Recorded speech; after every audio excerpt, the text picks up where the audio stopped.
साहिवाल में 14 साल मसीही लड़की को वहशियाना ज्यादती का निशाना बनाया गया। बदकिस्मती से इस खानदान को इंसाफ ना मिल सका, जबकि मुल्जिमान के खिलाफ FIR दर्ज है, मगर वो मुतासरा खानदान को धमकियां दे रहे हैं। गरीब मुतासरा खानदान का आला हुकाम से इंसाफ की अपील। आइए मजीद जानते हैं इस वीडियो में। मेरी भैन तंदूर च रोटियां लैन गई सी ते उत्थों पता लगा कि बलाल निंद्रा ते बलाल मोटरसाइकिल ते आए अगे ते इनू घसीट के उन्होंने मोटरसाइकिल के उत्ते बाह लिया। बाह के ते अपनी बैठी च लै गए ते शाजल ते जहेब उत्थे दोवें मौजूद सी। अच्छा जी। जिहदे विचों जहेब ने मेरी भैन दे नाल ज्यादती वगैरह कीती ते उस तो बाद बेहोश जिद्दां हो गई ते उन्हूं घर दे बाहर सੱਟ के चले गए जी।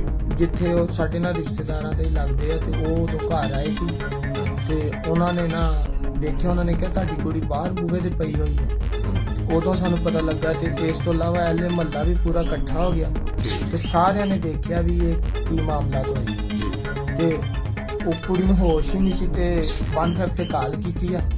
SHO ਸਾਹਿਬ ਆਇਆ ਤੇ ਉਹਨਾਂ ਨੇ ਇੱਥੇ ਪਾਣੀ ਵਗੈਰਾ ਪਾ ਕੇ ਤੈਨੂੰ ਹੋਸ਼ ਚ ਲਿਆਂਦਾ ਤੇ ਉਹਨਾਂ ਸਾਹਮਣੇ ਇਹਨੇ ਦੱਸਿਆ ਵਾ ਵੀ ਆਹ ਮਾਮਲਾ ਤੇ ਬੱਚੀ ਨੇ ਬਿਆਨ ਦਿੱਤਾ। ਹਾਂਜੀ, ਬੱਚੀ ਨੇ ਬਿਆਨ ਦਿੱਤਾ ਵੀ ਮੇਰੇ ਨਾਲ ਇਹ ਬੰਦੇ ਨੇ ਜ਼ਿਆਦਤੀ ਕੀਤੀ ਹੈ ਤੇ ਉਸ ਤੋਂ ਬਾਅਦ ਉਹਨਾਂ ਨੇ ਪਹਿਲੇ ਸਿਵਲ ਲਾਈਨ ਥਾਣਾ ਫਤਿਹਸ਼ਹਿਰ ਜਿੱਥੇ ਸਾਨੂੰ ਨਾ ਲੈ ਗਏ ਜੀ ਤੇ ਉਸ ਤੋਂ ਬਾਅਦ ਵਾਪਸ ਆਇਆ ਤੇ ਕ੍ਰਾਈਮ ਸੈਂਸ ਯੂਨਿਟ ਵਾਲੀ ਇੱਕ ਗੱਡੀ ਆਈ ਆ ਜੀ ਤੇ ਜਿਹਦੇ ਵਿੱਚ ਇੱਕ ਮੈਡਮ ਸੀਗੀ ਤੇ ਉਹ ਬੱਚੀ ਨੂੰ ਜਿਹੜੀ ਜਗ੍ਹਾ ਜ਼ਿਆਦਤੀ ਉਸੇ ਬੈਠਕ ਦੇ ਵਿੱਚ ਲੈ ਗਏ।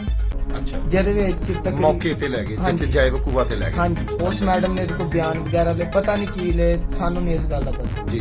ਸਾਨੂੰ ਉਹਨਾਂ ਨੇ ਗੱਡੀ ਦੇ ਵਿੱਚ ਬੰਦ ਕਰ ਦਿੱਤਾ ਤਾਂ ਕਿ ਕੋਈ ਗੱਲਬਾਤ ਨਾ ਹੋਵੇ। ਬਸ ਬਥੇਰੀ ਕੋਸ਼ਿਸ਼ ਕੀਤੀ ਕਿਸੇ ਰਿਸ਼ਤੇਦਾਰ ਨੂੰ ਗੱਲਬਾਤ ਕਰਨ ਦੀ ਵੀ ਕਾਲ ਕਰੀਏ, ਜੀ। ਉਹਨਾਂ ਨੇ ਕਾਲ ਵੀ ਨਹੀਂ ਸਾਨੂੰ ਕਰਾਈ ਜੀ।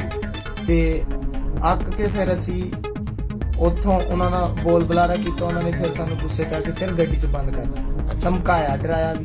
ਕੀ ਤੁਹਾਨੂੰ ਕੀ ਪੁਲਿਸ ਨੇ ਕੀ ਧਮਕੀਆਂ ਦਿੱਤੀਆਂ? ਪੁਲਿਸ ਨੇ ਇਹ ਕਿਹਾ ਵੀ ਆਪਣੀ ਜ਼ੁਬਾਨ ਬੰਦ ਰੱਖੋ। ਵਜ੍ਹਾ ਦਾ ਨਹੀਂ ਪਤਾ ਤੇ ਜਿਹੜੀ ਉਹ ਔਰਤ ਸੀ ਉਹਨੇ ਕਿਹਾ ਜੀ ਉਹਨੇ ਕਿਹਾ ਇਹ ਮੇਰੇ ਤੇ ਇਲਜ਼ਾਮ ਲਾ ਰਹੇ ਆ ਜੀ ਤੇ ਮੈਂ ਇਹਨਾਂ ਨੂੰ ਹੁਣੇ ਇੱਥੋਂ ਜਾਣ ਨਹੀਂ ਦੇਣਾ, ਮੈਂ ਇਹਨਾਂ ਨੂੰ ਰੋੜੇ ਮਾਰੂੰਗੀ, ਇਹਨਾਂ ਨੂੰ ਮਾਰ ਦੇਣਾ, ਮੈਂ ਇੰਜ ਕਰਨਾ। ਫਿਰ ਪੁਲਿਸ ਨੇ ਮੈਨੂੰ ਕਿਹਾ ਆਪਣੀ ਭੈਣ ਦੇ ਨਾਲ ਘਰੋਂ ਕੱਪੜੇ ਲੈ ਕੇ ਆ। ਜੀ। ਮੈਂ ਕੱਪੜੇ ਲੈਣ ਗਿਆ ਵਾ ਤੇ ਉਹ ਔਰਤ ਮੇਰੇ ਮਗਰ ਗਈ ਆ ਤੇ ਨਾਲ 2-3 ਮੁੰਡੇ ਜਿਨ੍ਹਾਂ ਨੇ ਮੈਨੂੰ ਫੜਿਆ ਵਾ, ਫੜ ਕੇ ਤੇ ਮੇਰੇ ਮਗਰ ਲੱਗੇ, ਮੈਨੂੰ ਮਾਰਨ ਦੀ ਕੋਸ਼ਿਸ਼ ਕੀਤੀ। ਮੈਂ ਬੜੀ ਮੁਸ਼ਕਿਲ ਜਾਨ ਬਚਾ ਕੇ ਤੇ ਭੱਜੀ ਜੀ। ਭੱਜਣ ਤੋਂ ਬਾਅਦ ਮੈਂ ਆਪਣੇ ਰਿਸ਼ਤੇਦਾਰਾਂ ਨੂੰ ਕਾਲ ਵਗੈਰਾ ਕੀਤੀ। ਮੈਨੂੰ ਕੁਯੂਮ ਹਸਪੀਟਲ ਦਾ ਕਿਹਾ ਗਿਆ, ਮੈਂ ਕੁਯੂਮ ਹਸਪੀਟਲ ਚਲਾ ਗਿਆ। ਕੁਯੂਮ ਹਸਪੀਟਲ ਤੋਂ ਬਾਅਦ ਅੱਗੇ ਮੈਂ ਗਿਆ ਤੇ ਅੱਗੇ ਕੋਈ ਬੰਦਾ ਨਹੀਂ। ਫਿਰ ਮੇਰਾ ਮਾਮੂ ਉੱਥੇ ਆ ਗਿਆ ਤੇ ਮੇਰਾ ਖਾਲੂ ਆ ਗਿਆ। ਉਹਨਾਂ ਨੇ ਮੈਨੂੰ ਪੁੱਛਿਆ, ਮੈਂ ਉਹਨਾਂ ਨੂੰ ਸਾਰਾ ਮਾਮਲਾ ਦੱਸਿਆ। ਜਿਸ ਤੋਂ ਬਾਵਜੂਦ ਫਿਰ ਅਸੀਂ ਸਿਵਲ ਹਸਪੀਟਲ ਗਏ, ਉੱਥੇ ਵੀ ਬੰਦਾ ਕੋਈ ਨਹੀਂ। ਫਿਰ ਅਸੀਂ ਉਸ ਬੈਠਕ 'ਚ ਗਏ ਦੁਬਾਰਾ। ਉੱਥੇ ਅਸੀਂ ਗਏ, ਅਸੀਂ ਉਹਨਾਂ ਨੂੰ ਪੁੱਛਿਆ ਕਿੱਧਰ ਗਏ। ਉਹਨਾਂ ਨੇ ਸਾਡੀ ਗੱਲ ਸੁਣਨ ਦੇ ਬਜਾਏ ਉਹ ਟੀਮ ਸਾਨੂੰ ਮਾਰਨ ਲੱਗ ਪਈ। ਕਿਹੜੀ ਟੀਮ? लड़के वाले ने ਤੁਹਾਨੂੰ ਤਸ਼ੱਦਦ ਦਾ ਨਿਸ਼ਾਨਾ ਬਣਾਇਆ। मालूमात का काबिलियत जरिया CRC जुड़े रहें CRC के साथ।